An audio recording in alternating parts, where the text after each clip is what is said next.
Hello बच्चों। मेरा नाम सिद्धार्थ मौर्य है।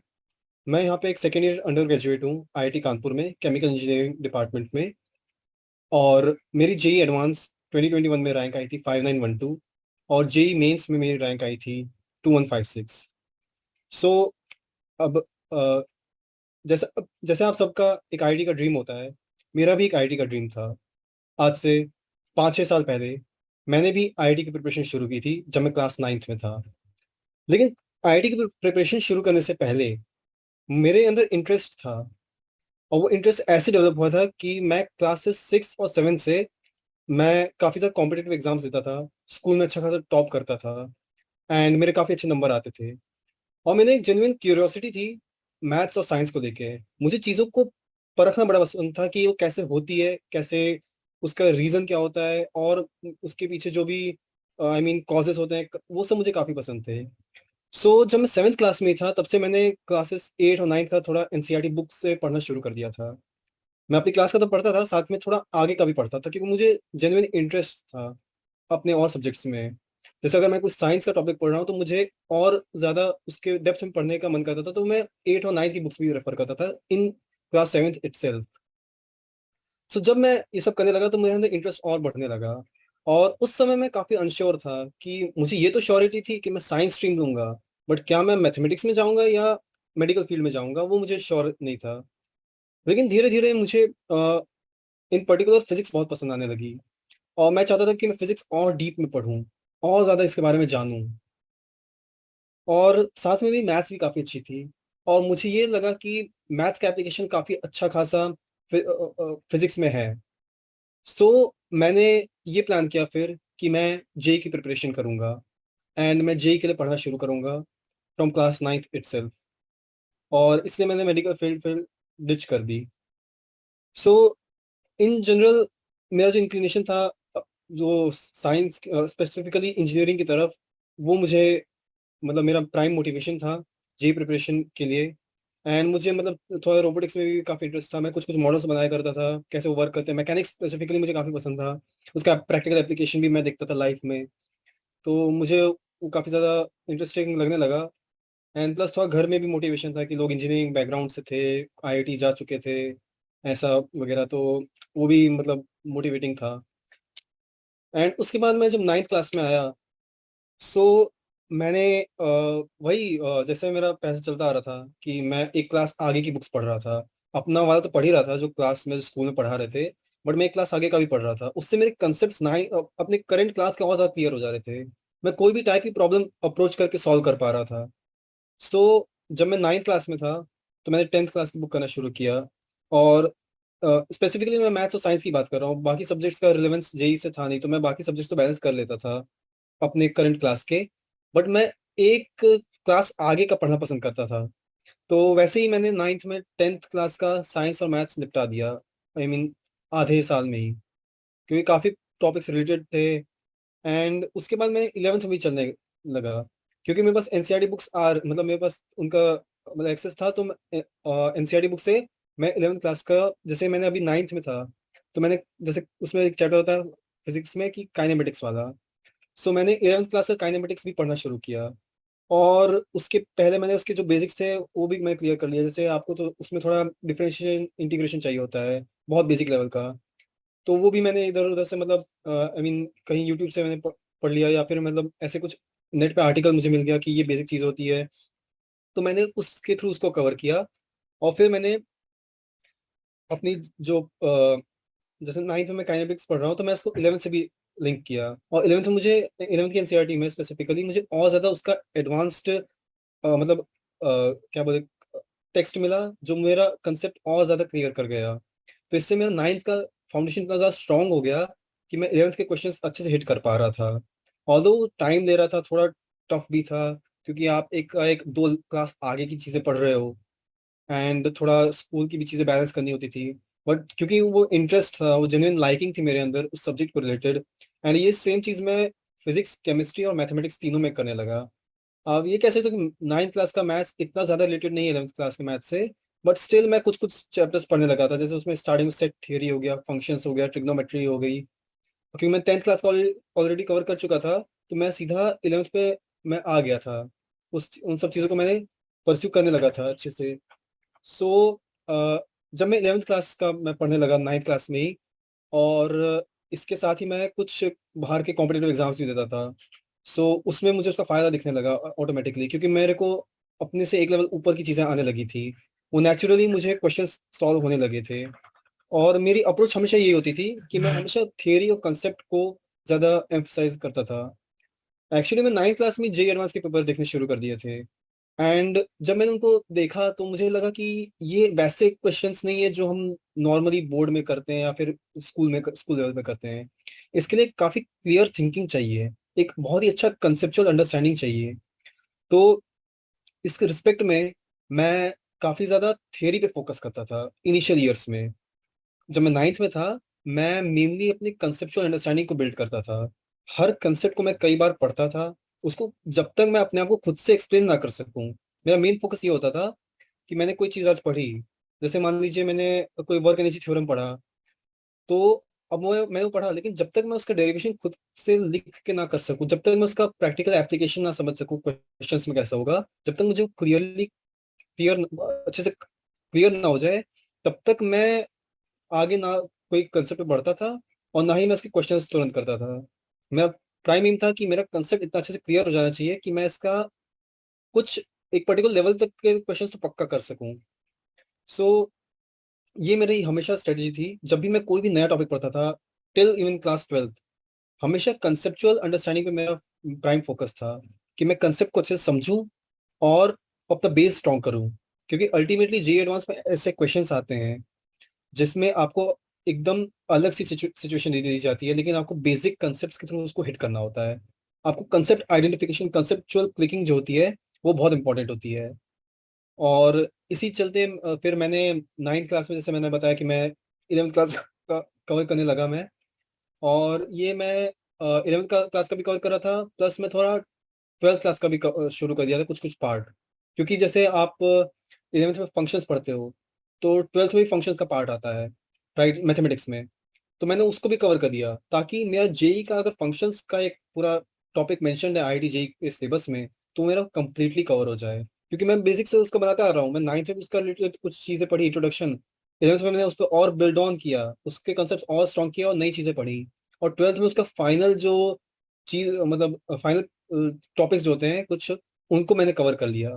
तो इस तरीके से मेरे कुछ कुछ टॉपिक्स, जैसे मेरा मैकेनिक्स जो था, फिजिक्स में होता है, वो मेरा 9th एंड तक अच्छे से बिल्ड हो गया था। केमिस्ट्री में मेरा मूल कंसेप्ट काफ़ी इजीली बिल्ड हो गया था, क्योंकि वो जो चीज़ें थी काफ़ी हद तक अपने क्लास 7th और 8th के कंसेप्ट से, यूनिटरी मेथड एक चीज़ होती है उसमें बेस्ड थी। तो मूल कंसेप्ट मेरा काफ़ी अच्छे से क्लियर हो गया। उसके बाद मेरा अ, जो मैथमेटिक्स था, वो काफ़ी मतलब अच्छे से बिल्ड हो गया, क्योंकि मैं जैसे 9th का क्लास का कुछ पढ़ रहा था, उसके बाद मैं जैसे 11th क्लास का कंप्लीट किया, फिर 12th क्लास का कंप्लीट किया। तो मैंने काफ़ी अच्छे से उस चीज़ को भी कवर कर लिया था। सो ऐसे 9th एंड तक मेरे कुछ कुछ चैप्टर्स कवर हो गए थे। फिर 10th में मैं आया, तो अब 10th में बोर्ड का ईयर भी था। और कहीं ना कहीं ये प्रेशर होता है जनरली स्कूल्स की तरफ से भी एंड फैमिली की तरफ से भी कि तुम्हें बोर्ड में भी अच्छे नंबर लाने हैं। क्योंकि अल्टीमेटली अगर उसमें शायद आई गेस 75% क्राइटेरिया भी था जेई एडवांस में सिट करने के लिए, आपको बोर्ड में इतने चाहिए। खैर वो 12th के लिए था, बट अल्टीमेटली 10th क्लास के बोर्ड भी काफ़ी इंपॉर्टेंट हो जाते हैं इस मामले में। और साथ ही साथ मैं कुछ कॉम्पिटेटिव एग्जाम्स भी देता था। सो उससे मुझे पता चला था कि मैं समझ पा रहा हूँ। मेरा 11th और 12th का पढ़ना 9th क्लास में ही या 10th क्लास में, वो काफ़ी काम आ रहा था मुझे, क्योंकि उस उन कॉम्पिटेटिव एग्जाम्स में यही होता था कि उसमें एक लेवल हाई के क्वेश्चंस होते थे, जो हमारे 9th क्लास में जो बेसिक एनसीईआरटी है, उससे वो शायद सॉल्व ना हो सके। पर क्योंकि मैं 11th 12th का पढ़ रखा होता था, मेरे अंदर वो कंसेप्ट क्लियर होते थे, क्योंकि मैंने कंसेप्चुअल अंडरस्टैंडिंग पे ज़्यादा फोकस किया था, ताकि मैं उस टॉपिक का कोई भी क्वेश्चन हिट कर सकूँ। तो मुझसे क्वेश्चन हो जा रहे थे। एंड वो मेरा कॉन्फिडेंस भी बढ़ाता जा रहा था कि ऐसे मैं कर रहा हूँ तो शायद मैं आईआईटी भी क्रैक कर सकूंगा। स्टार्टिंग में इनिशियली मोटिवेशन तो था कि मुझे आईआईटी जाना है, और मतलब ये धीरे धीरे बन ही गया था, क्योंकि मुझे इंजीनियरिंग इतनी ज़्यादा पसंद आने लगी। मैंने कहा नेचुरल इंटरेस्ट था मेरा फिजिक्स केमिस्ट्री मैथ्स में। और फिर मुझे लगा आईआईटी भी बड़ी चीज़ है वो सब वगैरह, लेकिन मैंने उस पर एकदम से फोकस नहीं करा कि मेरे को यही करके रहना है। रादर मैंने step by step build on किया कि ट्राई करते हैं, चीज़ें पढ़ते हैं, चीज़ें पढ़नी पसंद आ रही है, सिलेबस पसंद आ रहा है आईआईटी का, तो एक्सप्लोर करते हैं इस चीज़ को। तो जब मैं 10th में आया, तो मैंने थोड़ा बोर्ड पे भी फोकस करना शुरू कर दिया। साइड में जो सब्जेक्ट्स थे वो भी पढ़ रहा था। और अगेन मेरी वही फ़ोकस थी कि मैं और भी कॉन्सेप्ट्स और भी टॉपिक्स मैं कवर करता जाऊँ 11th और 12th के, ताकि मैं 11th के एंड तक तो मैं पूरा जेई का प्रिपरेशन, जेई का सिलेबस पूरा कवर कर लूँ और 12th को मैं यूटिलाइज़ करूँ मेनली रिवीजन में। तो मैं 10th में जब आया, सो मैंने अगेन और भी टॉपिक्स कवर किए तीनों ही सब्जेक्ट्स में, और वही कंसेप्चुअल अंडरस्टैंडिंग पे फोकस था। लेकिन अब मुझे लगा थोड़ा प्रैक्टिस भी करना चाहिए, क्योंकि कुछ कंसेप्ट्स भूलता जा रहा था मैं, और मुझे रिवीजन की भी ज़रूरत पड़ सकती थी। तो मैं नोट्स तो बनाता था अपनी, एंड मेरी नोट्स ऐसी होती थी कि मैं इंपॉर्टेंट पॉइंट्स लिखता था। जैसे मुझे कोई टॉपिक में कुछ चीज़ लिखनी है, तो मैं उसके लिए जैसे टॉपिक लिखा प्लस उसके नीचे मैं पॉइंट्स लिखता जा रहा था कि ये चीज़ होती है, जो इम्पोर्टेंट जो चीज़ मुझे लग जाती थी कि क्वेश्चन इससे बन सकता है, फिर वो क्लिक कर जाता था देख के कि ये शायद बन सकता है, इससे कुछ क्वेश्चन आ सकता है, इससे कुछ रेफरेंस आ सकता है, या कुछ इंपॉर्टेंट फॉर्मूले होते थे जो याद करने होते थे, वो भी मैं लिख लेता था। प्लस मैं फॉर्मूला चार्ट बनाता था एक। ऐसा होता था कि मेरे पास जैसे खैर मैं इस पार्ट पे बाद में भी आता हूँ जब इस चीज़ के बारे में डिस्कस करूंगा। बट इन जनरल मेरा रिवीजन नोट्स मैं बना देता था स्टार्टिंग में, हिस्से जब मैं कोई भी कंसेप्ट पढ़ रहा हूँ तो मैं उसके नोट्स बनाता जाता था, क्योंकि मुझे पता था कि मैं पहली बार पढ़ रहा हूँ और ऑब्वियसली मैं 50% रिटेंशन रहेगा फर्स्ट टाइम पढ़ने में। तो उसके लिए मैं रिटेंशन इंक्रीज करने के लिए मैं नोट्स बनाता था, और उस टॉपिक को जैसे मैंने आज पढ़ा, तो एक हफ्ते बाद मैं उस टॉपिक का रिवीजन भी करता था अपनी उसी नोट्स से, ताकि वो वापस से मेरे दिमाग में आ जाए चीज़ें, और मतलब रिफ्रेश हो जाए चीज़ें, भूले ना।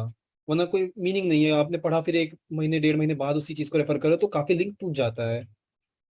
तो 10th में मैं ऐसा था, एंड प्लस मैंने कुछ एग्जाम्स देने शुरू किए। मैंने साथ में पीआरएमओ का एग्जाम दिया था 10th क्लास में, बट अनफॉर्चुनेटली मुझसे वो क्रैक नहीं हो पाया था, कि मैं इतना ज़्यादा मैं प्रिपेयर्ड नहीं था उसके लिए।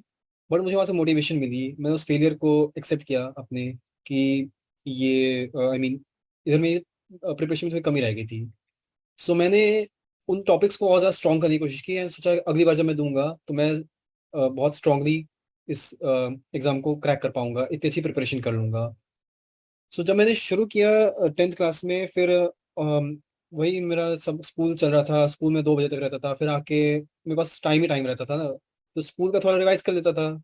और स्कूल में तो वही सेम थोड़ा ऐसा था कि जब भी टेस्ट आता था उसके 1-2 दिन पहले मैं पढ़ लेता था, स्कूल में नंबर आ जाते थे।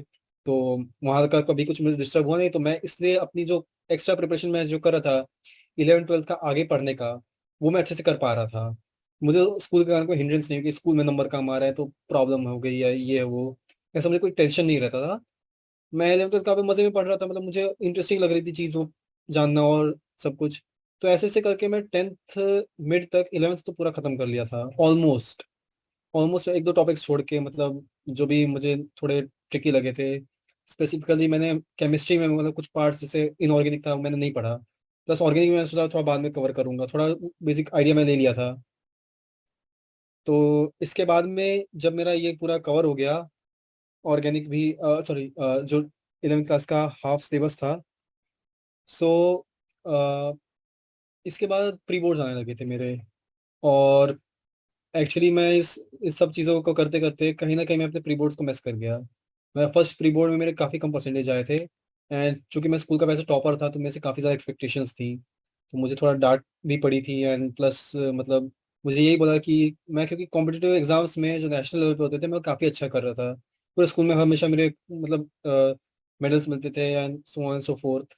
सो कहीं ना कहीं उनको लग रहा था कि मैं काफ़ी ज़्यादा उस साइड में कैरी हो गया हूँ, और इसलिए मैं स्कूल में मेरे प्री बोर्ड में नंबर गिर गए, एंड बोर्ड काफ़ी इंपॉर्टेंट था। सो अब मैंने फिर जेई प्रिपरेशन जो मैं कर रहा था, एक तरह से जेई प्रिपरेशन भी शुरू ही हो चुकी थी कि मैं 11th 12th अच्छे से कवर करता जा रहा था। 11th तो मैंने कहा जैसे 10th हाफ तक मेरा 11th ऑलमोस्ट पूरा कवर हो गया था, 12th के भी कुछ टॉपिक्स में कर बैठा था, कुछ कुछ। लेकिन वो एक ही बार हुआ था, अभी कई बार पढ़ना पड़ता है तब जाके वो चीज़ और ज़्यादा स्ट्रांग हो पाती है। तो अब जब मैं 10th के एंड में था, दिसंबर वगैरह की बात है, तो प्री बोर्ड्स के लिए मैंने देखे नंबर जब कम आए तो फिर मैंने प्री बोर्ड्स और स्पेसिफिकली बोर्ड्स के लिए मैंने काफ़ी ज़्यादा स्ट्रांगली पढ़ना शुरू किया, और 2-3 महीने के लिए अपनी यही जेई प्रिपरेशन को साइडलाइन कर दिया। मतलब मैंने एक का एक उससे कॉन्टैक्ट पूरा छोड़ दिया था, पूरा फोकस बोर्ड्स पे किया था, क्योंकि मुझे पता था अगर मैं बोर्ड्स में अच्छे नंबर ले आता हूँ तो मुझे काफ़ी अच्छा कॉन्फिडेंस मिलेगा। एंड फिर मैंने बोर्ड्स पे पूरा टाइम दिया, सैम्पल पेपर सॉल्व किए जैसे जनरल ट्रेंड होता है। कुछ सैम्पल पेपर्स मैंने 30-40 सैम्पल पेपर्स तो सॉल्व किए ही थे। एंड पर्टिकुलर मैं एसएसटी जो सोशल स्टडीज सब्जेक्ट है वो मेरा वीक था। उसमें लिखना होता था, उतना ज़्यादा मैं याद नहीं कर पाता था। It required a lot of cramming. But आप जब मैथ्स और साइंस की बात करो, क्योंकि मैं 10th ऑलरेडी ऑलरेडी 9th में बिल्ट था, एनसीईआरटी से पढ़ रखा था, एनसीईआरटी की चीज़ें ही आनी है बोर्ड में, तो काफ़ी हद तक मेरा मैथ्स साइंस का तो मुझे टेंशन था ही नहीं। मैंने उसके कुछ सैम्पल पर सॉल्व किए, एंड मुझे आई वॉज श्योर कि मैं इसमें काफ़ी अच्छा कर लूँगा। मेरा मेन फोकस था सोशल स्टडीज़ पे, इंफॉर्मेशन टेक्नोलॉजी मेरा एक सब्जेक्ट था, संस्कृत में भी मेरा एक सब्जेक्ट था, प्लस मेरा एक इंग्लिश था ऑब्वियसली। तो मैंने इन पे ज़्यादा फोकस किया। एंड एक मेरे लिए ड्रॉबैक था जो शायद काफ़ी जे एक्सपीरियंस को हिट कर जाता है, कि मेरी हैंड राइटिंग काफ़ी स्पॉयल हो गई थी थोड़ा जेई का सब सॉल्व करते करते, या फिर मैं उस पर ज़्यादा ध्यान नहीं दिया। एंड हैंड राइटिंग काफ़ी क्रूशियल होता है। मैं आप लोगों को भी एडवाइस करूंगा कि हैंड राइटिंग से कभी कॉम्प्रोमाइज़ मत करना, क्योंकि जब कॉलेज में आ जाते हो अगेन ये चीज़ का यूज में आती है, क्योंकि आपको सब्जेक्टिव एग्जाम्स यहाँ पे होते हैं। जे इज कम्प्लीटली ऑब्जेक्टिव, बट यहाँ पे सब्जेक्टिव चीज़ें होती हैं आईआईटी में या जो भी कॉलेज है। सो यहाँ पे आपको अपनी एक डिसेंट हैंड राइटिंग रखनी चाहिए। सो मेरी हैंडराइटिंग काफ़ी स्पॉइल हो गई थी, एंड इसलिए मैंने काफ़ी ज़्यादा सैम्पल पेपर्स लिख के रिटर्न में प्रैक्टिस किए थे बोर्ड्स के लिए। एंड फिर मैं प्री बोर्ड जो सेकेंड हुआ था उसमें डिसेंट नंबर आए थे। इट वाज एन इम्प्रोवाइजेशन, तो थोड़ा बैकिंग मिला, टीचर्स का सपोर्ट मिला। फिर बोर्ड्स आए मार्च में, तो पूरा मैं फोकस उस समय बोर्ड्स पे था, पूरी तरह से वही पढ़ा था, जे प्रिपरेशन साइडलाइन हो गई थी। बट बोर्ड्स भी एक इंटीग्रल पार्ट हो जाते हैं, क्योंकि अगर आप बोर्ड्स में अच्छा स्कोर कर जाते हो, जो जनरली यहाँ पे मैं सबका देखा है बोर्ड्स में काफ़ी अच्छे नंबर आए थे, तो आपको मतलब पता चल जाएगा कि मेरा कैलिबर इतना तो है, क्योंकि वो पहला आपका एक ऑल इंडिया लेवल का एग्जाम होता है, जिसका आपके बाद में भी मतलब कई सालों बाद भी आप उसको रिकॉल करते हो। तो बोर्ड्स में मेरा मतलब मैंने दिए बोर्ड्स एग्जाम, सारे अच्छे गए मेरे। एंड फॉर्चुनेटली जब क्लास 10th का सीबीएसई का, मैं सीबीएसई बोर्ड में था, क्लास 10th का जब रिजल्ट आया तो आई स्कोर 96.7%। सो मैं स्कूल में काफ़ी मतलब अच्छी पोजीशन पे भी था, टॉप 3 में। सो अगेन मेरे पास कॉन्फिडेंस आ गया, क्योंकि मैं प्री बोर्ड्स में काफ़ी खराब परफॉर्म किया था, और मैं 2-3 महीने की मेहनत से मैं बोर्ड में काफ़ी अच्छे नंबर ले आया। सो इसने मुझे काफ़ी कॉन्फिडेंस दिया। काफ़ी लोगों ने मतलब मुझे मतलब मेरा फेलिसिटेशन भी हुआ, एंड सो तो मैं काफ़ी ज़्यादा मोटिवेटेड हो गया, और मुझे लगा कि अगर मैं बोर्ड एग्जाम क्रैक कर गया इतने कम टाइम में, where I was done in dusted, और मेरे को इतना ज़्यादा मतलब सीरियसली मैं क्लास 10th में मैं स्टार्टिंग में तो बोर्ड्स वगैरह पे कुछ ज़्यादा फोकस नहीं कर रहा था। लास्ट तक जब तक मेरे प्री बोर्ड्स बिगड़े नहीं, तब तक मुझे मतलब ये समझ नहीं आई थी कि मुझे अच्छे से मतलब बोर्ड के लिए प्रिपेयर करना चाहिए था। बट फाइनली मेरा रिजल्ट अच्छा आया, तो मुझे काफ़ी मोटिवेशन मिला। और जब मुझे अम, अब मैंने ये सोचा कि अब तो मेरे पास जेई प्रिपरेशन है, अब 11th में सभी लोग जेई के लिए पढ़ना शुरू कर देते हैं, और मेरा आईआईटी का ड्रीम था। I always wanted to go to IIT. So मैंने वापस से, अब एक चीज़ हो गई थी प्रॉब्लम कि मेरा कट ऑफ हो चुका था। आई मीन आप सोचो, 3-4 महीने मैं बोर्ड के पढ़ रहा था, उसके बाद मैं जेई के लिए पढ़ता रह रहा था, मैं कंसेप्ट अच्छे से बिल्ड हो चुके थे कई चैप्टर्स में। और मैं थोड़ा थोड़ा साथ में मैं ये भी करता रहता था कि जब मैं कोई चैप्टर ढंग से कर लेता था, एक बार कोई ना कोई एडवांस का क्वेश्चन जरूर सॉल्व करता था। एटलीस्ट मेंस का तो मैं करता ही था, और मेंस के जनरली हो भी जाते थे। मतलब आपने मैथ्स का चैप्टर पढ़ा, डिफरेंशिएशन आज पढ़ लिया, उसका रिलेटेड कोई जेई मेन का पेपर उठा लिया मैंने पीवाईक्यूज में से, देखता था कि हाँ यार ये क्वेश्चन हो पा रहा है, तो उससे मैं कॉन्फिडेंस बढ़ता था। 9th 10th में इटसेल्फ मेरी लाइकिंग और बढ़ती गई कि मुझे आईआईटी में ही जाना है, मतलब मुझे ये करना है। मैं अच्छे से कर पा रहा था, मुझे जेई मेन के कुछ कुछ क्वेश्चन हो जा रहे थे, और एडवांस में भी सोचता था हाँ इसको शायद ऐसे कर सकते थे, गलतियां भी होती थी। बट कहीं ना कहीं आप मतलब वो सॉर्ट ऑफ बैलेंस हो जाता था। मैं उसको फिर देखता था, रेफर करता था, अपने कंसेप्ट को वापस से मतलब वापस पढ़ता था उन चीज़ों को, कि अरे यार ये चीज़ मैंने मिस कर दी, ये चीज़ मैंने पढ़ी नहीं, या ये चीज़ मुझे समझ नहीं आई है। तो ऐसा था। बाकी मैं कुछ अपने स्कूल टीचर से कांटेक्ट में रहता था, और मेरे मतलब कुछ मेंटर भी थे, उनसे भी मैं कांटेक्ट में रहता था, तो मुझे चीज़ें पता चलती रहती थी। उसके बाद में 11th में मैंने वही किया। अब जैसे मेरा 3-4 महीने का गैप हो गया था, तो मुझे उन सब चीज़ों को वापस से रिकॉल करना था। अब यहाँ पे मेरी नोट्स का काफ़ी अच्छा यूज़ हो गया। नोट्स मैंने बना रखी थी, और उनको काफ़ी सिस्टमेटिकली मैंने बनाया था, हर चैप्टर वाइज उसमें हर टॉपिक का मैंने डिस्क्रिप्शन दे रखा था बढ़िया तरीके से। तो मैंने उन नोट्स को वापस से रिविजिट किया, और जब मैंने नोट्स को पढ़ा तो मुझे वो चीज़ें जल्दी क्लिक होने लगी, क्योंकि मैंने अभी 4-5 महीने पहले पढ़ी थी, लेकिन मुझे वो चीज़ें मतलब रिकॉल होने लगी, नहीं हो रही थी, तो मैंने वो जहाँ से पढ़ा था वो वापस से मैंने पढ़ लिया टॉपिक। और मुझे जेई प्रिपरेशन ढंग से करनी थी, और साथ में मैंने वापस वही एनसीईआरटी को वापस से ढंग से पढ़ना शुरू किया। और क्योंकि अब मैं स्कूल भी चल रहा था, और स्कूल में सेम टॉपिक सब चल रहे थे, ऐसा नहीं 9th 10th जैसा कि आगे की चीज़ें चल रही हैं, और मैं मतलब 9th में अलग चीज़ पढ़ रहा हूँ, मतलब 9th में 9th लेवल का पढ़ रहा हूँ, बट 11th का भी पढ़ रहा था। लेकिन अब क्या, दोनों चीज़ें सेम ट्रैक पे आ चुकी थी, तो मुझे ज़्यादा इतना मेहनत नहीं करना पड़ा था। मैं इतना जानता था कि स्कूल में तो मुझसे पढ़ा दे रहे हैं। जैसे स्कूल में मुझे फिजिक्स में कुछ पढ़ाना शुरू किया, तो उसके बाद में स्कूल में वो चीज़ क्लियर हो जाती थी, क्योंकि मैंने पहले पढ़ रखी हूँ चीज़ें, मैं अपनी नोट से भी रिवाइज कर रहा हूँ। अब मैं इसमें एक चीज़ नई जो शुरू करी, मैं रेफरेंस बुक को सॉल्व करना शुरू किया। ये एक क्रूशियल पार्ट होता है, जो आपकी मतलब आईआईटी में सिलेक्शन की चांसेस काफ़ी अच्छी कर देता है, क्योंकि इसमें आपको कुछ वैसे क्वेश्चंस मिल पाते हैं जो अ, थोड़े मोर और लेस काफ़ी ज़्यादा हिट करते हैं जो एक्चुअल जेई लेवल होता है। क्योंकि उनके जो क्वेश्चंस होते हैं रेफरेंस बुक्स में, वो काफ़ी ज़्यादा आपको थॉट प्रोवोकिंग होते हैं। प्लस वो आपके जो कंसेप्ट है उनको अच्छे से टेस्ट करते हैं। सो मैं जब यहाँ पे 11th में मैंने कुछ रेफरेंस बुक्स, जैसे मैंने सुना था अपने सीनियर्स से, या फिर जो भी मैं जनरली जानता था, वो यही था कि मैंने फिजिक्स में H C Verma book solve की थी। प्लस मैंने आशीष अरोड़ा की एक बुक आती है, वो भी मैं सॉल्व की थी। उनके 4 वॉल्यूम्स होते हैं अलग अलग पार्ट्स के। तो यही मैं कर रहा था। साथ में केमिस्ट्री में मैंने एन अवस्थी की बुक आती है फिजिकल केमिस्ट्री के लिए, मैंने वो सॉल्व की थी। और मैथमेटिक्स में मैं सिंगेज की बुक सॉल्व करता था, सिंगेज की सीरीज आती है। तो 11th में जब मैं था, तो वही स्कूल में मैं चीज़ें पढ़ता था, थोड़ा नोट से रिवाइज करता था, फिर मैं बुक से भी थोड़ी थ्योरी पढ़ता था। जो भी मैंने यही एक चीज़ समझी कि मैं अगर कोई एक बुक रेफर कर रहा हूँ तो उसको मैं अच्छे से रेफर करूंगा। तो जैसे मैं सब्जेक्ट वाइज स्ट्रेटजी बताता हूँ थोड़ी। मैं फिजिक्स में जब था, तो अब मैंने एनसीईआरटी ढंग से पढ़ रखी थी 11th क्लास की। थोड़ा नोट से मैं रिवाइज करता था वो कंसेप्ट। फिर मैं एच सी वर्मा की जो बुक थी मुझे काफ़ी अच्छी लगती थी, क्योंकि उसमें थ्योरी बहुत अच्छे से दी होती थी। थ्योरी इतनी ज़्यादा इनडेप्थ दी होती थी कि कंसेप्ट में सारे क्लियर हो जाते थे। और उसमें कुछ बेसिक लेवल के क्वेश्चंस भी हुआ करते थे जो मैं सॉल्व करता था साथ में। अब मैंने क्वेश्चन सॉल्विंग पे फोकस किया, क्योंकि अल्टीमेटली जेई एडवांस के दिन या जेई मेंस के दिन आपको क्वेश्चन सॉल्विंग करनी है। आपसे ये कोई नहीं पूछेगा कि आपको क्या आता है, आपको शो करके दिखाना है, उनको एक्चुअल में सॉल्व करना है आपको क्वेश्चंस को।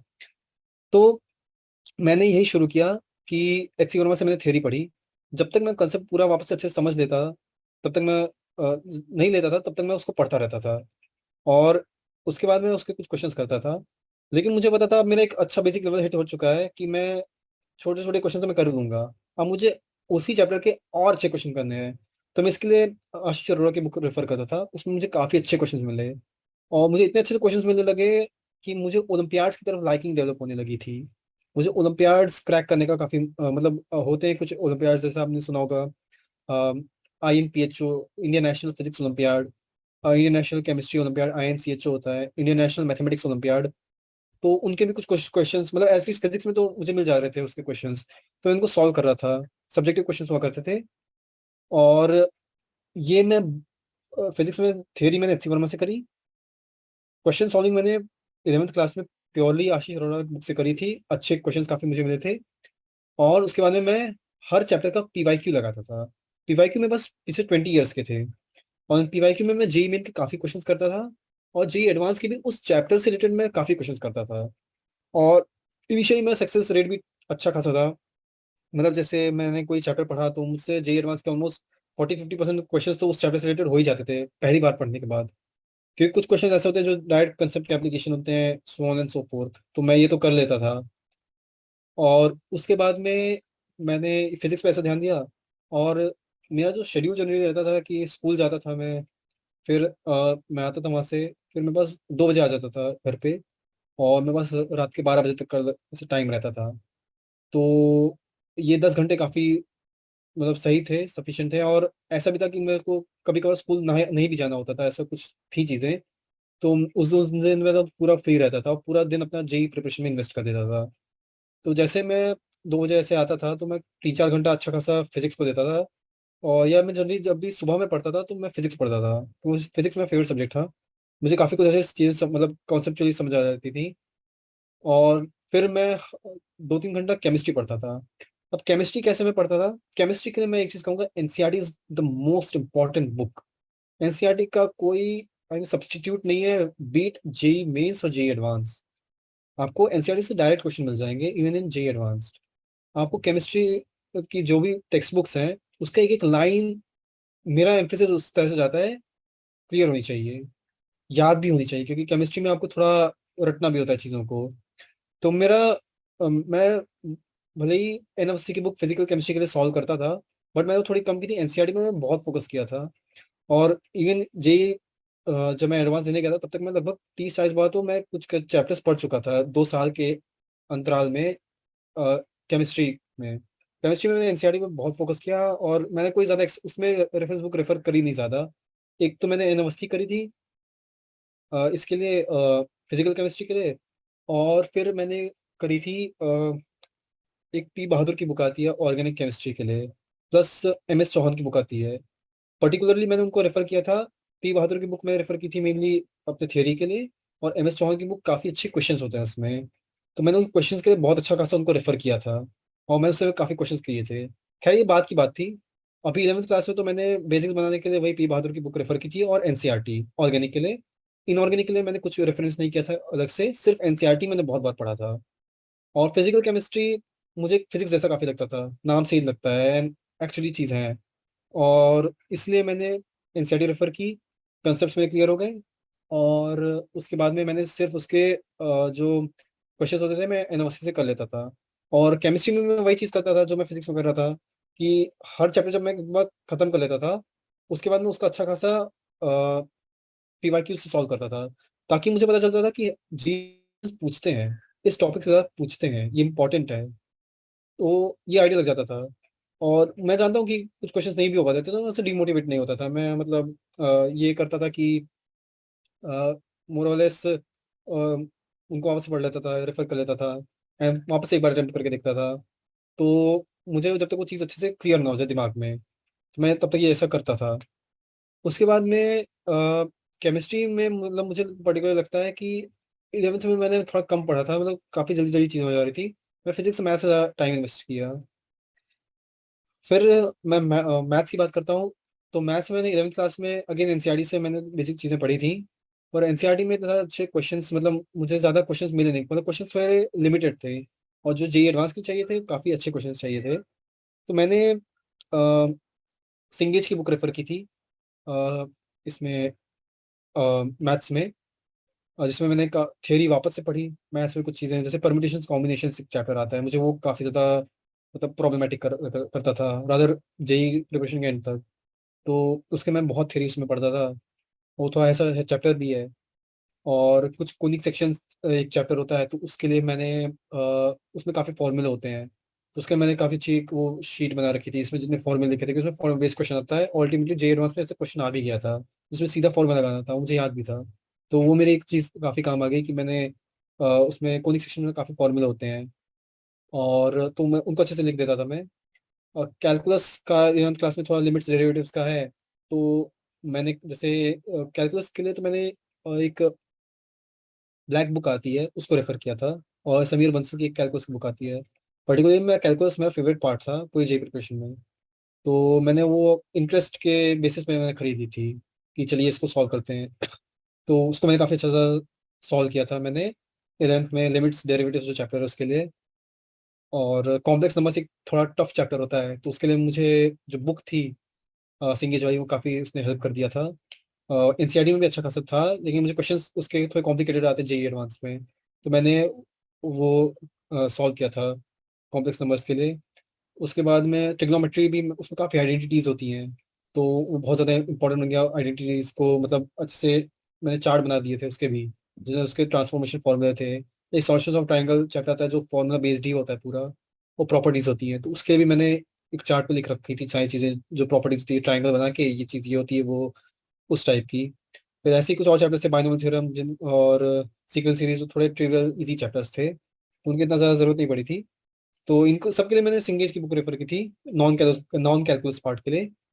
बट मुझे जो एक चीज़ लगी मैथमेटिक्स में, जो चीज़ मैं ये भी करता था साथ में कि मैं जो जे एडवांस में टॉप रैंकर्स रह चुके हैं, उनके मैं वीडियोस देखा करता था यूट्यूब पे जब फ्री टाइम होता था। इससे मेरा मोटिवेशन बना रहता था।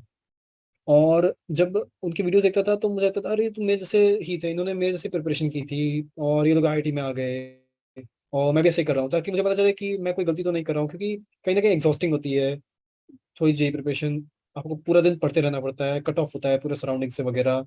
बट ये सारे वीडियोस मुझे काफ़ी ज़्यादा मोटिवेटेड रखते थे। और मैं उनसे ये सब सुनता था कि मतलब कैसा मैं जा रहा हूँ सब वगैरह। तो सब मतलब मुझे अच्छे से काफ़ी आइडिया था। तो एक चीज़ जो मुझे पता चली थी मैथ्स में स्पेसिफिकली कि प्रैक्टिस उसमें बहुत चाहिए होती है। तो मैं बहुत प्रैक्टिस करता था उसके लिए।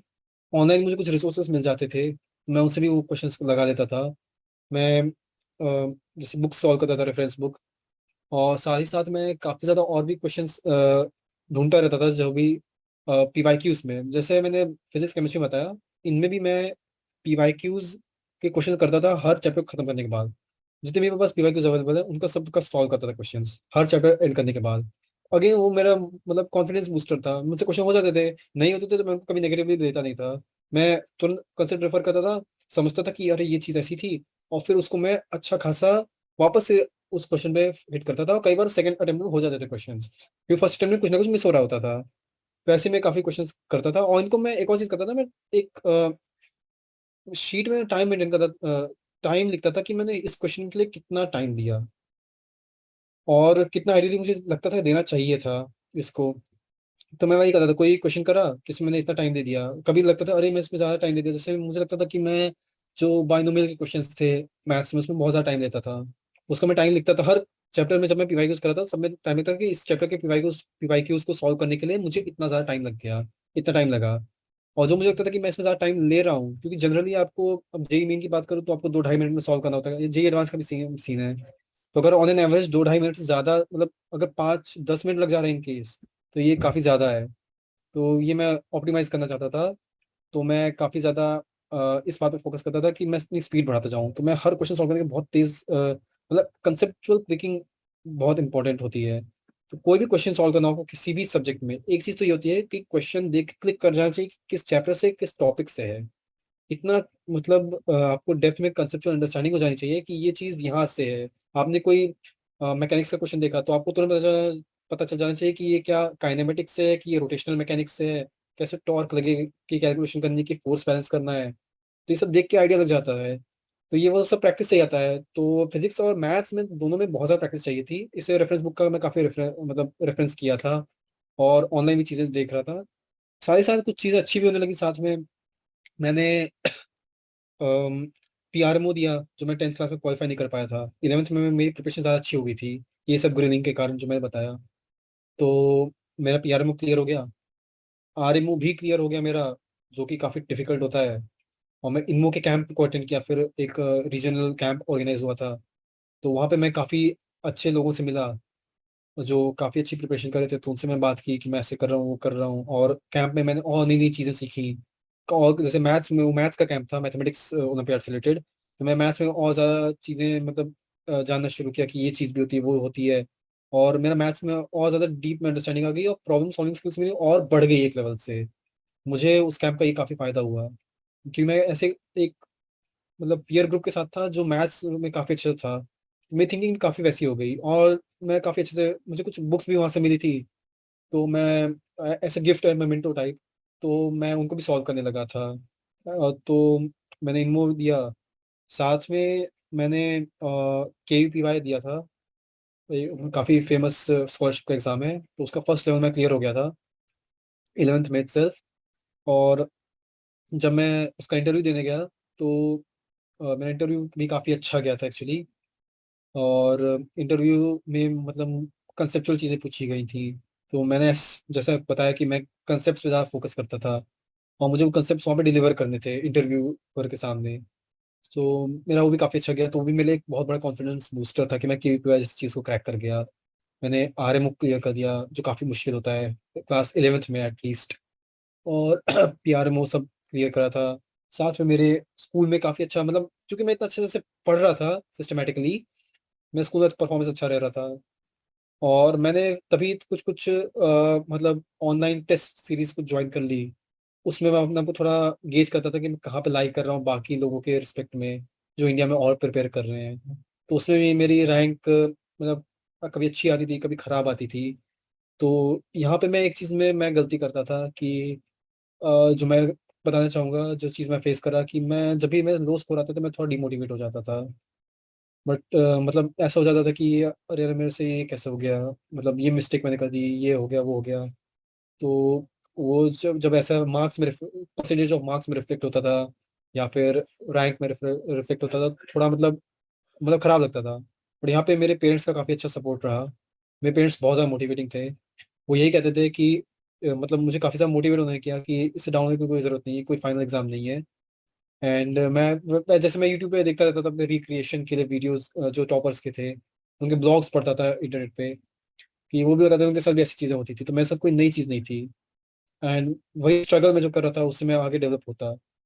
ये चीज़ मैंने एक पॉजिटिव थिंकिंग रखी, जो मुझे बार बार मेरे पेरेंट्स भी कहते थे, एम्फोसाइज करते थे। और इससे मैं कभी कई बार मतलब मेरा 11th में तो ऐसा था कि कभी अच्छा पेपर हो जाता था, सैम्पल पेपर, कभी थोड़ा खराब हो जाता था, सो ऑन सो फोर्थ, ऐसा ऑसिलेट कर रहा था। और मेरा एक्सटर्नल एग्जाम्स में तो अच्छा परफॉर्मेंस था, बट सैम्पल पेपर्स में मुझे अपनी थोड़ी मतलब रैंकिंग पता चल रही थी।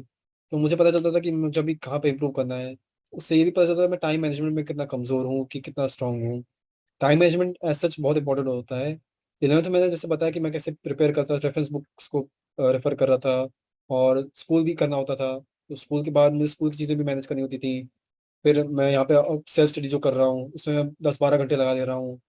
और उसके बाद में मतलब वही पूरी चीज़ें कंसेप्चुअली एकदम अच्छे से क्लियर कर देनी होती थी मुझे। कुछ नई चीज़ समझ आई तो मैं नेट पे मतलब कहीं सर्च करता था। कुछ अच्छी अच्छी वेबसाइट्स भी, स्टैक एक्सचेंज की हो गई, और इवन मतलब कुछ कुछ जगहों पे काफ़ी ज़्यादा अच्छे से चीज़ को इन डेप्थ समझाया होता था, कुछ रिसर्च पेपर्स भी होते थे। तो उतना हाई लेवल जाने की जरूरत नहीं है, बट इन जनरल कुछ एक्सप्लेनेशन अच्छे खासे दिए होते थे वहाँ पे। तो 11th में मोरलेस मेरा 11th तो इस बार अब मैंने यही करा था कि 11th में मैं अगर चाहता 11th मैंने साइड बाय साइड अच्छे से कवर कर लिया। मैंने एक स्टेप आगे पढ़ना छोड़ दिया था। वो सब मैं 9-10 में करता था, उससे मैं 9-10 में बेस स्ट्रांग हो गया, जो 11th में मुझे एक अच्छी प्रिपरेशन करने में मदद कर गया। तो एक दो क्लास आगे पढ़ने का मुझे बेनिफिट तो काफी मिला, क्योंकि मैं मेरी ग्रास्पिंग पावर बहुत अच्छी बन गई थी तब तक। मुझे वो बर्डन नहीं लगता था, मैं काफी अच्छे से उन चीजों को एब्जॉर्व कर लेता था दिमाग में।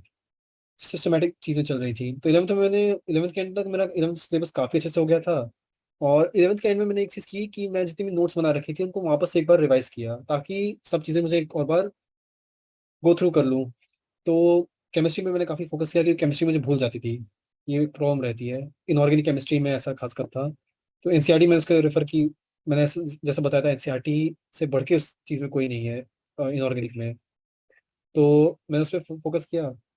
उसके बाद में मैथ्स वगैरह में भी छोटी मोटी नोट्स, फिजिक्स वगैरह में छोटी मोटी नोट्स में रेफर की। पीवाईक्यूज का मेरा एक पैकेज पर सॉल्व हो चुका था। रेफरेंस बुक में एक बार करके खत्म कर चुका था उन सब चैप्टर्स की। और अ, मेरे जो मतलब अब परफॉर्मेंस भी थोड़ी ठीक आ रही थी मेरी, मतलब जो ऑनलाइन टेस्ट सीरीज में देता था उसमें ठीक ठाक लेवल पे आ रही थी परफॉर्मेंस। तो मैं काफ़ी ज़्यादा जो मॉक टेस्ट थे वो भी मैं अच्छा खासा परफॉर्म कर ले रहा था। तो ऑल इन ऑल 11th के एंड तक मेरा काफ़ी मुझे लग रहा था कि मैं आईटी क्रैक तो कर लूंगा, इतना श्योर हूँ। 11th के एंड तक मेरे इतना तो विश्वास अंदर अपने अंदर हो गया था, इतना आत्मविश्वास आ गया था कि मैं आईटी तो क्रैक कर लूंगा। अब उसमें मुझे रैंक लानी है, उसमें मेरा फोकस था। तो 12th में मैंने ज़्यादा ग्रिल करना शुरू किया अपने आप को। तो 12th में मैंने अपने आप को इस तरह से सेट किया कि मैं अपनी स्टडी आवर्स में बढ़ा दिया। मैं पहले 10 घंटे पढ़ता था, अब मैं 12-13 घंटे पढ़ने लगा। तो अ, उसमें जब मैं 10-12 घंटे से मैंने अपना स्टडी आवर्स बढ़ाया, तो थोड़ा स्लीप आवर थोड़े मैंने कम किए। लेकिन मैं एक चीज़ कहना चाहूँगा, यहाँ पे स्लीप का काफ़ी इंपॉर्टेंस था। सोना और काफ़ी ज़्यादा इम्पोर्टेंट रहता है। काफ़ी स्टूडेंट्स रात रात तक पढ़ते रहते हैं।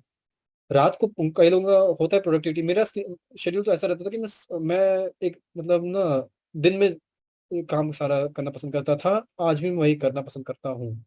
मुझे ऐसा लगता है कि मेरा दिन में प्रोडक्टिविटी काफ़ी हाई हाई रहता है, रात को मैं नहीं इतनी प्रोडक्टिविटी हाई रख पाता।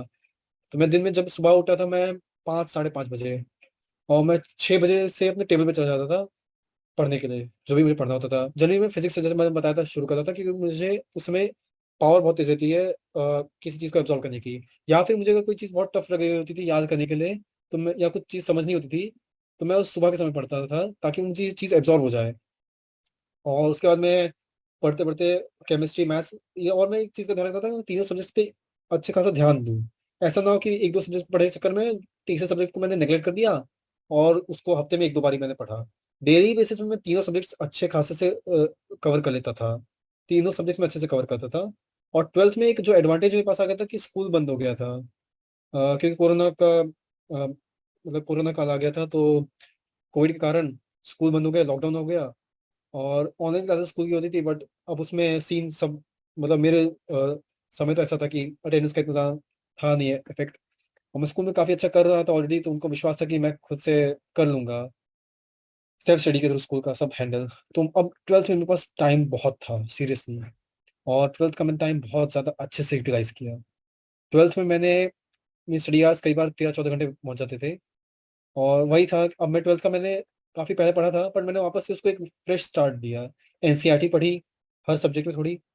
फिजिक्स में वही एचसी वर्मा सॉल्व करा थोड़ा, आशीष अरोड़ा से उसके सॉल्व किए और क्वेश्चंस हाई लेवल के, थिंकिंग और एनहांस करने के लिए पीवाईक्यूज लगाए। सेम केमिस्ट्री में अगेन मेरा पूरा फोकस 12th की एनसीईआरटी पे था। एक एक चीज़ मैंने उसकी अच्छे से याद की, हाईलाइटर से हाईलाइट करता जाता था, और मेरी पूरी बुक हाईलाइटर से भर गई थी। इतनी ज़्यादा इंपॉर्टेंट चीज़ है केमिस्ट्री में, क्योंकि केमिस्ट्री एक वो सब्जेक्ट है जो स्कोर बूस्टर बहुत अच्छा होता है। कम टाइम में बहुत ज़्यादा स्कोर आ जाता था, ये मैंने अपने सैम्पल पेपर्स को सॉल्व करते वक्त देख लिया था कि मुझे उससे काफ़ी ज़्यादा स्कोर आ जाता था अच्छे से, एक बार आप अच्छे से सॉल्व करते चले जाओ। तो ये चीज़ थी। और मैथमेटिक्स में वही एनसीईआरटी पढ़ा, सिंगेज सॉल्व की, और 12th तो कैलकुलस एक्सटेंसिव चीज़ है, उसमें काफ़ी टॉपिक्स कैलकुलस के होते हैं। तो मैंने विकास गुप्ता की बुक जो मैं बताए थे, और समीर बंसल की बुक मैंने काफ़ी ज़्यादा रिलीजियसली फॉलो की, बहुत प्रैक्टिस की। और थोड़े ऑनलाइन रिसोर्सेज से भी मैंने कुछ मटेरियल मिल गया था ऑनलाइन कुछ सॉल्व करने के लिए, तो उनको भी सॉल्व करता रहता था मैं काफ़ी ज़्यादा। तो वो चीज़ें मतलब मैं कर रहा था, और प्रैक्टिस में कर रहा था मैथ्स में, फिजिक्स में और केमिस्ट्री में। मैं चीज़ों को अच्छे से दिमाग में सेट कर रहा था कि जो भी मतलब मेमोरी अब उसमें एनहांस कर रहा था। कुछ नोट्स तो मैं बनाते जा रहा था, और जो चीज़ मुझे नहीं ढंग से याद हो पा रही थी तो उनके चार्ट्स बना रहा था। जैसे अब 12th में केमिस्ट्री में ऑर्गेनिक केमिस्ट्री आती है, तो उसमें क्या होता है, एक पर्टिकुलर चीज़ से काफ़ी ढेर सारी रिएक्शंस हो रही होती थी। तो मैं उस एक चीज़ को सेंटर में रखता था चार्ट पे, और आपस में एक पूरा डायग्राम बना देता था जिसमें एक हर एक रिएजेंट लगाया, तो ये चीज़ हुई। जैसे ग्रिग्नार रिएजेंट होता है, उसकी काफ़ी रिएक्शंस होती हैं, तो ग्रिग्नार रिएजेंट सेंटर में रखा। अब उसके ऊपर मैंने ये रिएजेंट लगाया, तो ये चीज़ ऑप्टेन होगी प्रोडक्ट, ऐसे करके मैं एक बड़ा सा चार्ट बना देता था। तो ये सब मैं करता था। पीवाईक्यूज में मुझसे काफ़ी क्वेश्चन अच्छे से सॉल्व हो जा रहे थे, सीरियसली जेईई एडवांस के मुझसे काफ़ी क्वेश्चन हो जा रहे थे सॉल्व, और जेईई मेंस में भी ऐसे हो जा रहा था। तो 12th में तो मेरा कॉन्फिडेंस और बढ़ने लगा। अब मैं रैंक की तरफ एम कर रहा था, मैं अच्छी एक रैंक ला पाऊँ, कि मुझे इतना श्योर था मैं आईटी में सिलेक्ट हो जाऊंगा, पर मुझे एक रैंक अच्छी लानी है। तो अ, मैं ऐसे करता गया, तो मतलब टाइम भी बीतता चला गया, और मेरे मतलब कंसेप्ट और अच्छे खासे बनते गए। जैसे मतलब लॉकडाउन चला था, तो ज़्यादा प्रेशर तो था ही नहीं स्कूल का कुछ भी, पूरा फुल फोकस जेई पे था मेरा, कि जेई तो फोड़ के रहना है पूरी तरह से। और वही था कि कभी कभार मेरे पेपर्स में नंबर कम भी आ जाते थे, ऑनलाइन टेस्ट सीरीज थी। तो मतलब ये चीज़ मेरे साथ थोड़ी थी, और मैं यही कहना चाहूँगा कि इसे डिमोटिवेट होने की जरूरत नहीं है। मैं वापस कम बैक कर देता था, कई कई पेपर्स में काफ़ी अच्छा कर देता था, कुछ कुछ में मैं इतनी सिली मिस्टेक्स कर देता था। अब एक सिली मिस्टेक्स का पॉइंट है जो मैं कहना चाहूँगा, कि सिली मिस्टेक्स एक बहुत ही क्रुशियल मतलब चीज़ होती है, जो नहीं हो तो काफ़ी सही है, आपका स्कोर काफ़ी अच्छा बूस्ट हो जाता है अगर आप सिली मिस्टेक्स नहीं करते हो। पर सिली मिस्टेक हर एक इंसान करता है, इवन टॉप 50 रैंकर्स भी अपनी जो या टॉप 100 रैंकर्स भी अपने कुछ मार्क्स उस सिली मिस्टेक के कारण ही लूज कर जाते हैं। सिली मिस्टेक करने का जो मेन रीजन होता है ना, वो ये होता है।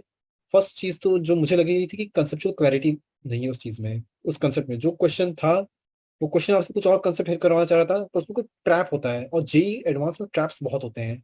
ये ट्रैप को आइडेंटिफाई भी करने एक कला होती है, जो प्रैक्टिस करने के साथ बिल्ड हो जाती है। तो ट्रैप में ना फंसो, तो इसीलिए जो मतलब मैं जब सॉल्व कर रहा था, तो कई बार सिली मिस्टेक्स मेरे से बहुत होती थी, तो सिली मिस्टेक्स का भी मैं ट्रैक करता था। एक नोटबुक में लिख देता कि सिली मिस्टेक में मैंने ये सिली मिस्टेक की और उसमें ये कंसेप्ट अप्लाई होना था। तो जैसे मैंने एक ट्रैक रखा था टाइम कितना जा रहा है, उसमें टाइम मैनेजमेंट स्किल बढ़ गया, टाइम मैनेज करने लगा। मैं काफी अच्छा टाइम मैनेज करने लगा था। लेकिन जब मेरे से सिली मिस्टेक हो रही थी, तो सिली मिस्टेक्स को कम करने के लिए मैंने मेडिटेशन करना शुरू किया। और मेडिटेशन एक बहुत इंपॉर्टेंट चीज़ है जिसके लिए मैं बता नहीं सकता। मेडिटेशन एक ऐसी चीज़ है जो मेरे दिमाग को इतना रिलैक्स कर देता था। एक हेक्टिक चीज़ हो जाती है, कई बार आप डाउन चल रहे होते हो, उसमें जेई प्रिपरेशन में अप्स एंड डाउन बहुत होते हैं। तो मेडिटेशन मेरा बहुत ज़्यादा मोटिवेटिंग फैक्टर था। मैं मेडिटेशन करता था, दिमाग में शांत हो जाता था, और उसके बाद पेपर देने जाता था, या कुछ भी प्रॉब्लम सॉल्व करता था। तो मैं ये ऑब्जर्व करता था कि मेरे से सिली मिस्टेक्स और कम हो गई, रिड्यूस हो गई हैं, काफ़ी ड्रास्टिकली गिरने लगी थी जब मैं मेडिटेशन करना शुरू किया। तो मेरी जो सिली मिस्टेक्स हैं उस पर काफ़ी अच्छा कंट्रोल आ गया। और टाइम मैनेजमेंट मेरा ऑलरेडी हो गया था, जो मैंने बताया था, जो ट्रिक थी। एक पोमोडोरो ट्रिक भी आती है, आप थोड़ा गूगल करोगे पता चल जाएगा, उससे भी काफ़ी ज़्यादा हेल्प मिली थी, मैंने कहीं यूट्यूब पे ऐसे देखा था। तो उसके बाद 12th में मेरा वही था कि मैं रेफरेंस बुक्स कर रहा था, पीवाईक्यूज कर रहा था, और क्वेश्चन बैंक भी काफ़ी ज़्यादा, मतलब ये सब सॉल्व कर रहा था। और एनसीईआरटी बिल्ड ऑन हो गई थी, और बोर्ड पे का मुझे इतना प्रेशर नहीं था, क्योंकि मुझे पता था फिजिक्स केमिस्ट्री मैथ्स में पढ़ता जा रहा हूँ, इसमें स्कोर कर ही लूंगा। फिर 12th में मैंने वापस सारे एग्जाम्स दिए, तो मेरा IUQP में मैं स्टेट टॉपर हो गया। फिजिक्स में काफ़ी स्ट्रॉन्ग था, मैं उसमें स्टेट टॉपर था। और मैंने सेकेंड लेवल भी दिया उसका, INPHO। ऑल्दो मैं उस CC तक क्लियर नहीं कर पाया, बट मेरा मतलब ये था कि मैं उस सर्टिफिकेशन मिला कि I was one of the top scorers in physics olympiad. फिर मैंने केमिस्ट्री का भी ओलंपियाड दिया था, बट ऑल्दो केमिस्ट्री का इतना अच्छा ओलंपियाड नहीं हो पाया था मेरा। मैथ्स में मैंने दिया, वापस से मैं मैथ्स में IUQM में मैं सर्टिफिकेट ऑफ मेरिट हासिल कर पाया। उसमें ऐसा था कि मैं सर्टिफिकेट ऑफ मेरिट के चलते I was again placed in state toppers list. तो ये सब चीज़ें काफ़ी ज़्यादा कॉन्फिडेंस बूस्टर थी। तो मेरा जेई का सिलेबस तो आप समझो कि मैं, क्योंकि अब मैं सेल्फ स्टडी पर रिलायड था, लॉकडाउन चल रहा था, तो मैं जेई 12th का जो सिलेबस था वो अच्छा खासा मेरा अगस्त तक कंप्लीट हो गया था। और बाकी सितंबर अक्टूबर में मैंने 11th का सिलेबस पूरा रिवाइज कर लिया वापस से। नोट्स मेरे पास थी, मैं चीज़ें सॉल्व कर रखी थी, चार्ट्स थे, अच्छा खासा मैं रिवाइज कर गया 11th के सिलेबस को। 12th में बना दिया था अच्छा खासा, तो दोनों चीज़ें अब हो गई थी एक साथ। लोगों का यही प्रॉब्लम होता है, 12th में जब पढ़ रहे होते हैं तो 11th की चीज़ें ढूंढने लगते हैं। मैं ये भी एक चीज़ करता था कि कभी कभार टाइम मिले तो मैं 11th की चीज़ों को रिविजिट कर लेता था, अपने नोट्स से वापस एक गो थ्रू कर लेता था। बट 12th में मैंने पहले मेन फोकस किया, 12th को मैं बहुत स्ट्रॉन्ग बनाया, जैसे मैंने चीज़ें बताई जिस तरह से हर टॉपिक को मैं स्ट्रॉन्ग करता गया। और कुछ कुछ चैप्टर्स थे मेरे थोड़े वीक थे, जैसे इनऑर्गेनिक मुझे थोड़ा हिट कर रही थी, क्वेश्चंस नहीं हो पा रहे थे। और मैथ्स में भी मतलब कुछ मुझे और क्वेश्चंस को सॉल्व करने की जरूरत थी। एक तरह से मुझे लगा 3 डायमेंशन ज्योमेट्री में थोड़ा कच्चा था, वेक्टर्स भी मतलब उस टाइप से, तो वो सब लास्ट टॉपिक से, तो मुझे उनको भी थोड़ा इम्प्रोवाइज करना था। तो मैंने ये किया कि 12th की सिलेबस को तो अगस्त तक कंप्लीट कर लिया अच्छे खासे तरह से। और एक आध डेढ़ महीने में मैंने ये 11th में रिवाइज कर लिया। उसके बाद आया जेई मेन, कि मतलब जेई मेन में फरवरी में था। तो और अब मैं जेई मेन पे फोकस आने लगा। जेई मेन मेरे समय स्टार्टिंग में तो 2 अटेम्प्ट ही थे, बट मुझे ये था कि अगर मैं जेई मेंस में जल्दी फर्स्ट अटेम्प्ट में सेकंड अटेम्प्ट में अच्छा खासा कर लेता हूँ, अपनी अच्छी परसेंटाइल ले आता हूँ, तो मैं सीधा एडवांस पे पूरा फोकस कर लूंगा। क्योंकि मेंस के लिए कुछ आपको एक्स्ट्रा टॉपिक्स पढ़ने पड़ते हैं, जैसे सेमीकंडक्टर्स पढ़ने पड़ते हैं, मुझे वो चैप्टर पसंद नहीं था फिजिक्स में। और केमिस्ट्री में तो कुछ 2-3 चैप्टर्स इतने ज़्यादा रटने वाले हैं कि मुझे बिल्कुल पसंद है, एडवांस के सिलेबस में है ही नहीं। बट मुझे वो उनको भी पढ़ना पड़ा फिर अपने इसके चलते, जेई मेन की प्रिपरेशन के लिए। तो मैं जेई मेन की तरफ पूरा फोकस शिफ्ट हो गया एक साथ, जैसे मैं बोर्ड्स के समय टेंथ में हुआ था। तो मैंने जेई मेन के बहुत सारे प्रीवियस ईयर के जेई मेन के पेपर सॉल्व करे, बहुत ज़्यादा। और वही टाइमर के साथ मैं सॉल्व किए। साथ में ऑनलाइन टेस्ट सीरीज चली थी, उसमें रैंक्स अच्छी आ रही थी, कभी कभार थोड़ी डाउन आ रही थी, तो पता चलता कि किस चैप्टर में मैं हिट नहीं कर पा रहा हूँ क्वेश्चंस को। मैं यही टारगेट रहता था कि 250 प्लस में स्कोर कर दूं 300 में से, वो मेरा हमेशा टारगेट था। तो ऐसा मैं कर भी पा रहा था, 250 प्लस वगैरह भी, प्लस माइनस में अलग अलग डिफिकल्टी लेवल के सॉल्व करता पेपर्स। हमारे से एक साल पहले जो 2020 में पेपर हुआ था, उसके भी मैंने कई बार सॉल्व किए क्वेश्चंस, और मैं स्पीड बढ़ाई अपनी ज़्यादा। तो मेरा जेई मेन का फर्स्ट अटेम्प्ट था, वो अनफॉर्चुनेटली एक इजी शिफ्ट आ गई थी, तो उसमें हाई स्कोर पे भी मेरी परसेंटाइल कम आई थी। तो मैं थोड़ा डिप्रेस हुआ था उस समय, क्यों मेरा पहला जेई मेन का जेई जेई का एग्जाम था। तो अगेन मेरे पेरेंट्स का काफ़ी ज़्यादा क्रूशियल रोल था। कुछ स्कूल टीचर्स ऐसे भी, मतलब मेंटर्स जो थे, उनका भी काफ़ी क्रूशियल रोल था, उन्होंने मुझे वापस से मतलब मोटिवेट किया। और फिर मैंने ढंग से सेकेंड अटेम्प्ट जो 20 दिन के अंदर था, उसके लिए मैं पढ़ाई की जेई मेन के लिए। और मेरे साथ मैं बाकी एग्जाम्स देता रह रहा था, जो मैं बताया, जो भी अचीवमेंट्स मैं ओलंपियाड्स में की, और KPI वगैरह सब दिया, सब क्लियर अच्छे से होता गया। तो कॉन्फिडेंस तो था ही, प्रिपरेशन अच्छी से की थी, मुझे अच्छे से पता था। पर जेई मेन में ही थोड़ा डिफिकल्ट हो गया मेरे साथ। तो सेकेंड अटेम्प्ट दिया, और बहुत अच्छा चला गया वो, 99.82 मेरी परसेंटाइल आ गई। तो अब मैं समझ गया एक अच्छी परसेंटाइल आ चुकी है। सो अब मैं जेई एडवांस पूरा फोकस करूंगा। और ये मार्च वार्च की बात है कुछ। और उस समय एक स्पेकुलेशन चल रहा था कि बोर्ड्स का क्या होगा, बोर्ड्स होगा कि नहीं, सॉर्ट ऑफ। तो बोर्ड्स के लिए मैं चिल था, मेरा थोड़ा कंप्यूटर साइंस एक मैं ऑप्शनल सब्जेक्ट लिया था, उसके मैं थोड़ा मतलब टेंस था कि उसको मुझे पढ़ के देना पड़ेगा अलग से, मैं उसको टाइम इतना डिवोट नहीं कर पाता तो अपनी जेई प्रिपरेशन के चलते मैं सैम्पल पेपर्स अभी भी सॉल्व कर रहा था, रिवीजन कर रहा था। मैं रिवीजन में मैं यही कर रहा था कि रेफरेंस बुक्स में मैंने कुछ क्वेश्चंस को हमेशा इंपॉर्टेंट मार्क कर रखा था जब मैं उनको सॉल्व कर रहा था। वो ऐसे क्वेश्चन होते थे जो मुझे पहली बार हिट नहीं करे थे, उनको मैंने सॉल्व करना शुरू किया हर चैप्टर से। साथ में मैं उनकी नोट्स रिवाइज कर रहा था और जो चार्ट्स थे मैं बना रखे थे। तो इससे मेरा रिवीजन होने लगा और इलेवन ट्वेल्थ दोनों के कर रहा था क्योंकि मेरे को डिस्क्रिमिनेट नहीं करना था दोनों चीज़ों में। और जेई में मैं अच्छा परफॉर्म कर लिया था तो मुझे लग गया कि मेरा बेसिक्स तो काफ़ी हद तक अच्छे से क्लियर है। ठीक है, मुझे एडवांस के थोड़ा और अच्छे क्वेश्चन करने की जरूरत है। तो मैं पीवाईक्यू यूज कर रहा था, कुछ ऑनलाइन और तगड़े क्वेश्चंस मुझे मिलते गए, मैं उनको सॉल्व करना शुरू कर दिया। एडवांस के स्पेसिफिक मेरी फोकस्ड प्रिपरेशन होने लगी थी और मैं रिवीजन बहुत कर रहा था। रिवीजन में मेरा यही था, मैंने जैसे बताया कि मैं नोट्स रिवाइज कर रहा था। केमिस्ट्री में एनसीईआरटी में जबरदस्त तरीके से पढ़ रहा था। जो भी मुझे डाउट होता था मैं थोड़ा यूट्यूब पे देख लेता था कोई कंसेप्ट में, या फिर नेट पे कुछ पेपर्स मिल जाते थे। और मैथ्स में फॉर्मूले जो होते थे वो सब लिखे रखता था। और फिजिक्स मुझे नेचुरली आ जाती थी, पता नहीं मतलब मुझे इसमें इतना जेन्युइन इंटरेस्ट था कि मुझसे क्वेश्चन मतलब उसके थ्योरी इतने अच्छे क्लियर थी दिमाग में, मैं उसके मेनली क्वेश्चन सॉल्व करता था, उससे मुझे रिवाइज करने की जरूरत पड़ी नहीं पूरी जेई प्रिपरेशन में। तो उसके मैं नए नए क्वेश्चन ढूंढता रहता था नेट पे, या ओलंपियाड्स के मैं क्वेश्चन देखता था, सब्जेक्टिव क्वेश्चन सॉल्व करता था। और एक मैंने फिजिक्स में चीज की थी, मैं पाथ फाइंडर बुक एक आती है, बहुत डिफिकल्ट बुक होती है एक्चुअली, वो मैं सॉल्व की थी। और इरोडो क्रोटो भी मैंने थोड़ा सॉल्व करा इस समय। इरोडो क्रोटो काफी फेमस बुक है, उसको भी मैं सॉल्व करा। क्रोटो तो जल्दी में से हो गई थी, इरोडो में टाइम लग रहा था, मतलब क्योंकि काफी लंबी बुक थी वो। तो इरोडो मैं छोड़ दिया क्योंकि मैं समझ गया था कि इसके क्वेश्चन मुझे थोड़े रिलेटिवली इजी लग रहे थे। तो मैंने पाथ फाइंडर पे जंप करा, तो पाथ फाइंडर में बुक सॉल्व कर रहा था फिजिक्स के लिए।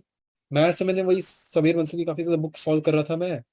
और टाटा मैग्रॉ हिल की बुक आती है, मैंने वो नई बुक ले ली थी और उसको मैं सॉल्व करता था प्रैक्टिस के लिए। तो इस टाइप से मैं मैथ्स पढ़ रहा था, मैथ्स में मेरी प्रॉब्लम सॉल्विंग पे फोकस था, थोड़ा रिवीजन। फिजिक्स मैंने जैसे कहा नेचुरल आ रहा था मुझे, तो मैं उसमें प्रॉब्लम सॉल्विंग पे फोकस था कि मुझे अल्टीमेटली प्रॉब्लम सॉल्व करना है। केमिस्ट्री में मैं रिवीजन पे फोकस था एकदम। ऑर्गेनिक में प्रैक्टिस करा करता था एम एस चौहान बुक से, और ये सब मैं कर रहा था। और हफ्ते में मैं एक दो सैम्पल पेपर दे देता था, मॉक टेस्ट दे देता था, आई मीन कुछ ऑनलाइन मॉक सीरीज शुरू हो जाती है, थोड़ा आइडिया लगे। और साथ में मैं अपने जो पीवाईक्यूज थे अब बैठ के उनको सॉल्व कर रहा था। फॉर एग्जाम्पल मैं जे एडवांस 2020 का पेपर खोला, उसको मैंने पूरा सॉल्व किया ए टू जेड, मतलब 6 घंटे में।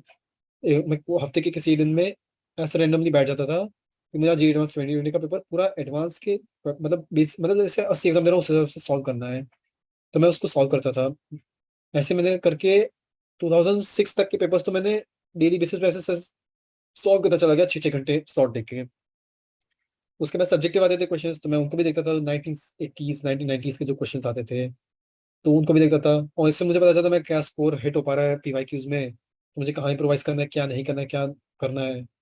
साथ में मैंने फिर मैंने जेई मेन के और भी अटेम्प्ट देता गया, मुझे पता था मेरी अच्छी परसेंटाइल आ चुकी है, लेकिन मैं बाकी अटेम्प्ट इसलिए दिया कि थोड़ा एग्जामिनेशन एनवायरनमेंट का एक्सपीरियंस मिले, क्योंकि कोविड समय चल रहा था, घर में पढ़े थे, तो कट ऑफ हो गया था एग्जाम सेंटर से जाना। तो मैं सोचा एक्सपीरियंस के लिए दे देता हूँ थोड़ा। तो मैंने दिए एग्जाम्स वो सारे, तो मतलब उतनी परसेंटाइल आई जितनी मेरी सेकेंड अटेम्प्ट में अच्छी खासी बन चुकी थी, वो इम्प्रूव नहीं हो पा रही थी। ऐसी प्रैक्टिस के लिए मैं दे रहा था, तो जेई मेन मैं से देता रहा। इसी में बीच में बिटसाइट का एग्जाम दिया, और बिटसाइट मैंने काफ़ी अच्छा स्कोर किया, मैंने 450 में 400 स्कोर कर लिया था। और मुझे फर्स्ट राउंड में बिट्स में सीएस भी मिल गया था। तो ये एक बहुत बड़ा कॉन्फिडेंस बूस्टर था कि मैं टॉप 230 स्टूडेंट्स में था ऑल इंडिया में, मतलब जहाँ पे लाखों बच्चे इस एग्जाम में इंटर मतलब दिए थे, और फर्स्ट अटेम्प्ट था मेरा। तो ये काफ़ी अच्छा कॉन्फिडेंस बूस्टर था। साथ में मैंने गुजकैट दिया था, मैं गुजरात से था तो मैं गुजकैट का एग्जाम दिया था, उसमें मेरी काफ़ी अच्छी परसेंटाइल बन गई थी। बट ऑल तो मुझे वहाँ जाना नहीं था, वो ऐसे प्रैक्टिस के लिए मैं देता रहता था, ऐसे एग्जाम्स प्रैक्टिस के देता रहता था। कुछ इंटरनेशनल ओलंपियाड्स में देता था, एसओएफ के एग्जाम्स तो मैं देता ही रहता था बचपन से, उसमें मेरी सेकंड रैंक आ गई थी इंटरनेशनल। और कुछ और भी एग्जाम्स इसमें ऑल इंडिया रैंक मेरी 1 आ गई थी ऐसे कॉम्पिटेटिव एग्जाम्स में। तो वो सब मेरे लिए बहुत बड़े बड़े कॉन्फिडेंस बूस्टर्स थे उस समय। क्रिटिकली मुझे मतलब ये दिखाया था कि मेरी प्रिपरेशन अच्छी जा रही है, कॉन्फिडेंस बूस्ट करते जा रहे थे। कुछ कुछ जगह पे मैं थोड़ा मतलब अंडर परफॉर्म भी कर लेता था, बट अगेन मोटिवेशन था, मेडिटेशन में करता था हर एग्जाम के पहले, ताकि मैं अपनी सिली मिस्टेक्स को कंट्रोल कर सकूं, टाइम मैनेजमेंट मेरा सही रख सके और मैं फोकस सिर्फ पेपर पे रहे। मार्क्स पे मैं ज़्यादा ध्यान ना दूँ कितने आएँगे, कितने नहीं आएँगे। वैसे मैं काफ़ी ज़्यादा सॉल्व करता रहता था चीज़ों को, मतलब मेरा लास्ट के 3-4 महीने तो मेरे सिर्फ़ सॉल्विंग में बीते और रिवीजन में। रिवीजन नोट्स से मैं कर रहा था जो भी, और इतनी बार मैं रिवाइज़ कर चुका था ना, मैं इतनी बार रिवाइज़ बोल चुका हूँ कि मेरा रिवीजन इतना अच्छा हो चुका था और मैं काफ़ी ज़्यादा सॉल्व भी कर रहा था। तो मैं सैंपल पेपर्स भी दे रहा था और जो मॉक टेस्ट थे, और इसको देना एक इम्पोर्टेंट इसलिए होता है क्योंकि अल्टीमेटली एक जो चीज़ आती है इम्पोर्टेंट, वो होती है एग्जामिनेशन टेम्परामेंट। अब ये वो चीज़ थी जो बहुत इम्पोर्टेंट है और जो बहुत लोग नहीं कर पाते हैं। काफ़ी ऐसे कैंडिडेट्स होते हैं जिनकी प्रिपरेशन इतनी अच्छी होती है, बट या तो वो अंडर परफॉर्म कर जाते हैं अपने डी डे पे, या फिर उनका आईआईटी में सिलेक्शन भी नहीं हो पाता है क्योंकि वो पैनिक कर जाते हैं, या फिर आई मीन उनके ऊपर मतलब वही तो पैनिक अटैक आ जाता है, या फिर वो लोग काफ़ी ज़्यादा नर्वस हो जाते हैं उस टाइप से। तो इसलिए टेम्परामेंट एग्जामिनेशन का काफ़ी इंपॉर्टेंट है मेंटेन रखना। तो वही मैं लास्ट में मॉक टेस्ट काफ़ी दे रहा था, मैं अपनी परफॉर्मेंस देखता रह रहा था, मिस्टेक्स जो करता वो उनको रेक्टिफाई तुरंत कर देता था जैसे रिजल्ट आता था पेपर का। और मैं ये भी ध्यान रह रहा था कि मेरे जो स्ट्रॉन्ग टॉपिक्स है वो मेरे उनमें मैं ओवर कॉन्फिडेंट ना हो जाऊँ। ये भी एक चीज़ होती है, ओवर कॉन्फिडेंट नहीं होना है किसी भी टॉपिक में। अगर टॉपिक अच्छे से आ रहा है, स्टिल उसको उतनी रिस्पेक्ट दो और उसको अच्छे से पढ़ो और रिवाइज करो। तो इसके बाद में मैं जब ये सब दे रहा था, तो जेईई मेन में मेरी 2000 के अराउंड रैंक आ गई थी, तो आई वाज बिट सेटिस्फाइड कि मैं ठीक है। मैं अमेज फोकस था नहीं कभी, एडवांस फोकस था, और बिट्स पिनाइस ये सब मिल चुका था, तो काफ़ी सही था। और ये सब मैं करते करते जेईई एडवांस दिया। अनफॉर्चुनेटली जो मुझे लगा और जो आज भी मुझे लगता है कि मेरी जेईई प्रिपरेशन इतनी एक्सटेंसिव थी, लेकिन एग्जामिनेशन एनवायरनमेंट में मेंटेन नहीं कर पाया कुछ कारण के कारण, और मेरा अल्टीमेटली पेपर इतना अच्छा नहीं हो पाया जितना मैं चाह रहा था। I underperform on that day, और मेन ये था कि मेरा एग्जामिनेशन टेम्परामेंट इतना अच्छा नहीं था उस दिन। तो इसलिए मैं ये एक एडवाइस करना चाहूँगा कि एग्जामिनेशन टेम्परामेंट पे ध्यान दो, एकदम कूल एंड काम रह के पेपर को अटेम्प्ट करना चाहो। 10 क्वेश्चन एक साथ ना हो तब भी इतना ज़्यादा, मतलब आपके अंदर वो कामनेस होनी चाहिए कि आप तभी 11वें क्वेश्चन को सही से हिट कर सको। 10 क्वेश्चन एक साथ नहीं हो रहे चलेगा, औरों के साथ भी नहीं हो रहा होगा, लेकिन ओवर थिंकिंग नहीं करना कि ये ऐसा हो रहा है, पैनिक हो गए और फिर पेपर बिगड़ जाता है। ऐसे ही कुछ मेरे साथ हुआ जी एडवांस के दिन, क्योंकि मेरी प्रिपरेशन 4 साल से थी। थोड़ा अल्टीमेटली खराब हो गया, मेरे से मिस्टेक्स हो गई, सिली मिस्टेक्स जो कंट्रोल कर चुका था, अल्टीमेटली प्रॉब्लम हो गई। मैं मिस्टेक्स कर बैठा, एंड आई मतलब मेरी रैंक रिलेटिवली पीछे आई। तो इसके बाद अब मैं जो एक डिलेमा था मेरे को जे एडवांस के बाद, जो रिजल्ट आया उसके बाद मुझे बिट्स माइनस सीएस तो मेरे पास था, मुझे आईआईटीज में लोअर ब्रांच मिल रही थी। ओल्ड आईआईटीज में मुझे हमेशा ओल्ड आईआईटी जाना था, न्यू आईआईटीज में ठीक ठाक ब्रांच मिल रही थी, बट हमेशा मुझे ओल्ड आईआईटी जाना था। तो अब मैंने काफ़ी कंसल्ट किया इधर उधर, और मुझे सीएस मिल रहा था पिलानी में, लेकिन मुझे कंप्यूटर साइंस में ज़्यादा इंटरेस्ट नहीं था। रादर मुझे मेरा ये मन हमेशा से था कि मुझे मैनेजमेंट साइड में जाना है, मैनेजमेंट कंसल्टेंसी इस टाइप की चीज़ें, थोड़ा टेक्नो मैनेजरियल इस सब चीज़ों में, not computer science software domain में। तो मैंने बीच पुरानी सीएस में एडमिशन ले रखा था, थोड़ी क्लासेस में वहाँ के कर रहा था। लेकिन फिर मेरे दिमाग में हमेशा था कि मैंने आईआईटी के लिए इतना ज़्यादा प्रिपेयर किया, 4 साल इतनी ग्रोलिंग पढ़ाई की, मैंने इतना ज़्यादा मतलब डिवोशन के साथ पढ़ाई की, डिसिप्लिन के साथ, और मैं वहीं पे नहीं जा पा रहा। तो अ, मतलब मैं इमेजिन ही नहीं कर सकता। मैंने काफ़ी लोगों से कंसल्ट किया, काफ़ी ये सब वगैरह, और मेरे अंदर ये था कि अगर मैं बिट्स में सीएस जाता हूँ तो मैं दिमाग से वहाँ पे काम करूंगा, पर अगर मैं आईआईटी आता हूँ मैं दिल से काम करूंगा अगले 4 साल। ये प्राइम मोटिवेशन बना मेरे लिए, और जो हमेशा से था कि आईआईटी जाना है, ये है वो। तो मैंने आईआईटी कानपुर में मटेरियल साइंस में डिपार्टमेंट में एडमिशन लिया मैंने, और मेरा ऑनलाइन सेमेस्टर था स्टार्टिंग में सब, क्योंकि लॉकडाउन सब आई मीन हमें बुलाया नहीं गया था। तो उसके बाद में मेरे दिमाग में ये था कि मैं बिट्स सीएस मैंने छोड़ दिया, मैं आईआईटी कानपुर में मटेरियल साइंस ज्वाइन कर लिया, क्योंकि मैं आईआईटी के बारे में जितना मैं सुन रखा था, जितना मैं एक्सपीरियंस करना चाहता था, मैं वो लाइफ जीना चाहता था जिसके लिए मैं 4 साल इतना ज़्यादा मैं जान झोंक के पढ़ा हूँ, इतनी ज़्यादा मैंने उसके लिए डिवोटेड मेहनत की है। और इसीलिए मैंने यहाँ पे एडमिशन लिया, और मेरा प्राइम एम था कि मैं ब्रांच चेंज करूँगा फर्स्ट ईयर में। ये काफ़ी लोगों का एम होता है, और मैं अपने को कैपेबल समझता था, क्योंकि मेरा पढ़ने का तरीका वैसा था कि मैं जब पढ़ता हूँ तो मैं एकदम फोकसली उस चीज़ को पढ़ता हूँ, जब तक मैं उस चीज़ का ए टू जेड ना समझ लूँ। कंसेप्चुअल अंडरस्टैंडिंग जो मैं पहले बोल रहा था, जब तक मैं कंसेप्ट ना बिल्ड हो जाए, ये आदत मुझे अभी भी बहुत काम आती है, हर चीज़ में। सो मैं वही यहाँ पे ज्वाइन किया ब्रांच चेंज के लिए, पूरा दिल लगा के पढ़ा। फर्स्ट सेमेस्टर ऑनलाइन था मेरी, मतलब फर्स्ट ईयर के एंड में मैं फिर कैंपस भी आया सेकेंड सेमेस्टर के स्टार्टिंग में। तो कैंपस मैंने देखा, it was a dream come true for me. ऐसा कैंपस मैंने कभी नहीं देखा था, इतना मैसिव कैंपस, इतना मतलब it was, I mean, unreal feeling, describe नहीं कर सकता वर्ड्स में। इतना बढ़िया लग रहा था। पेरेंट्स भी प्राउड थे, मैं खुद काफी खुश था यहाँ पे आके। फ्रेंड सर्कल भी बन गया था तब तक, तो फ्रेंड्स के साथ भी मेरे अच्छे, मतलब काफी कॉन्टेक्ट थे। और मतलब कैंपस एक्सप्लोर किया, जैसे भी सब आके करते हैं, जो चाहता था इतने सालों से करना। ओल्ड आईटी का एक्सपीरियंस लिया, काफी कुछ नई चीजें जानने मिली, नए कॉन्टेक्ट्स बने, घर से अलग रहना शुरू किया। और इतना ज़्यादा मोटिवेटिंग था ये चीज़ जो देख रखी थी, ये एलम यहाँ से निकले हैं, वो उनके बारे में सब मतलब पता चली चीज़ें। और पढ़ भी रहा था, पढ़ना मुझे बचपन से पसंद था, नेचुरली आगे की चीज़ें थोड़ा पढ़ना, तो मैं पढ़ भी रहा था। यहाँ पे पढ़ाई पे भी डिसेंट ध्यान दे रहा था, थोड़ा एक्स्ट्रा करिकुलर में मैंने थोड़ा इन्वॉल्वमेंट शुरू कर दिया, थोड़ा खेलना शुरू कर दिया।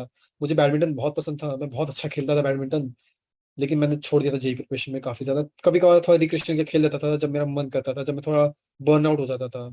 लेकिन मैं बैडमिंटन यहाँ पे आके मैंने ढंग से खेलना शुरू करा, और भी कुछ इन्वॉल्वमेंट्स मैंने किए। और उसके बाद मेरी ब्रांच चेंज भी हो गई। मैं मतलब मेरी इतनी डिसेंट सीपीआई थी कि मैं ब्रांच चेंज की अप्लाई किया, और मैं अब केमिकल इंजीनियरिंग में आ चुका हूँ। एंड उसके बाद मुझे क्योंकि लाइकिंग थी ब्रांच थी, तो मैंने ये ब्रांच प्रेफर की। और अगेन वही सब चीज़ें कि जो जेई के समय सब विजुअलाइज की थी, मैं वीडियोस देखता था यूट्यूब पे कि कैंपस ऐसा है। खासकर जब ऑनलाइन सेमेस्टर चला था कि कैंपस में ये है, चीज़ें वो है, एक आईआईटी की लाइफ क्या होती है, जैसे मैं आज आप लोगों को बता रहा हूँ। तो ये सब मैं किसी और के मुंह सुनता था, ऐसे हॉस्टल में कोई रिकॉर्ड कर रहा होता था। तो बहुत मोटिवेटिंग वो सब टाइम था। और जब मैं यहाँ पे आया तो वो सब मुझे फील करने को मिला। एक इतना अच्छा पीयर ग्रुप मुझे यहाँ पे मिला, सीखने मैं कई नई स्किल्स सीखी, कुछ कई नई चीज़ें जानी यहाँ पे आके। तो मैं जेई प्रिपरेशन के समय जानता भी था ये चीज़ भी होती है, ये चीज़ भी मतलब स्किल होती है कोई, ये इंपॉर्टेंट चीज़ है। और काफ़ी मेरा मतलब अंडरस्टैंडिंग चेंज हुआ, दुनिया देखने का नज़रिया चेंज हुआ मेरा, काफ़ी मेरे कॉन्टेक्ट्स बढ़े। अब जेई में पढ़ते पढ़ते सब लोग इंट्रोवर्ट हो जाते हैं ना, मैं भी वैसा मतलब हो गया था। मैं बातें बातें करना काफ़ी पसंद करता था पहले से, लेकिन अब जेई में मैं मतलब काफ़ी ज़्यादा साइड लाइन कर लिया था इन सब चीज़ों से अपने आप को। यहाँ पे आके मैं खुल गया एकदम, लोगों से बात करना मैं शुरू करा, कॉन्टेक्ट्स बनाए।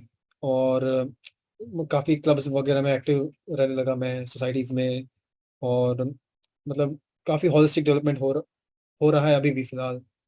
सो एज सच आईडीज इतना अच्छा प्लेटफॉर्म प्रोवाइड करती हैं, the best in the country, जहाँ पे आप अपने आप को ग्रूम कर सकते हो इतनी अच्छी तरह से, in the presence of the best peer group. इतनी एम्पल ऑफ अपॉर्चुनिटीज हैं, इतना कुछ करने को है आपके पास। बेस्ट रिसर्च फैसिलिटीज हैं, बेस्ट फैकल्टी है, बेस्ट आई मीन एक्सपोजर है। कॉम्पिटिटिव एनवायरनमेंट इतना अच्छा है कि आपको टोज पे रखता है कि आपको अपना बेस्ट देना है, you can not be lethargic. यही जेई प्रिपरेशन ने सिखाया था उस समय, और ये आज भी एप्लीकेबल है कि आप इस कॉम्पिटिटिव एनवायरनमेंट में इतने ज़्यादा एक्टिव हो, और कितना आप अपने आप को बेस्ट प्रेजेंट कर सकते हो। बिकॉज 4 साल बाद आप अपने आप को कहाँ देखना चाहते हो, किस फील्ड में जाना चाहते हो, उसके लिए आईआईटीज इतने अच्छे प्लेटफॉर्म हैं। उनके लिए मतलब जो करते आए हैं इतने सालों से, जिनके लिए वो फेम्ड है पूरे वर्ल्ड में, ग्लोबली वो एक्लेम्ड है अपने अ, इस चीज़ के। So I am proud to be an I am student at the IIT Kanpur, और I am enjoying my stay over here. और I wish and at last मैं यही कहना चाहूँगा कि आप सब लोग भी मतलब पूरे जी जान से पढ़ाई करना, एंड डिमोटिवेट कभी मत होना, बिकॉज हम लोग भी उसी प्रोसीजर से गुजरे थे और यहाँ पे आज आ सके हैं। और मैं चाहूँगा आप लोग भी ऐसे ही आईआईटी के कैंपस में आए और अपनी लाइफ, ये जो आपका ड्रीम है उसको जी सकें अच्छे से। And I wish you the very best, कि आप अपना बेस्ट परफॉर्मेंस दो जेई में, एंड आप जो भी ड्रीम करते हो आप उसको अचीव कर सको। एंड नेवर गेट डिमोटिवेटेड, बस लगे रहो, पूरी मेहनत करो, कहीं ना कहीं तो भगवान लेके जाएंगे, आपकी किस्मत में कुछ ना कुछ अच्छा जरूर लिखा होगा। So that's all from my side, thank you very much.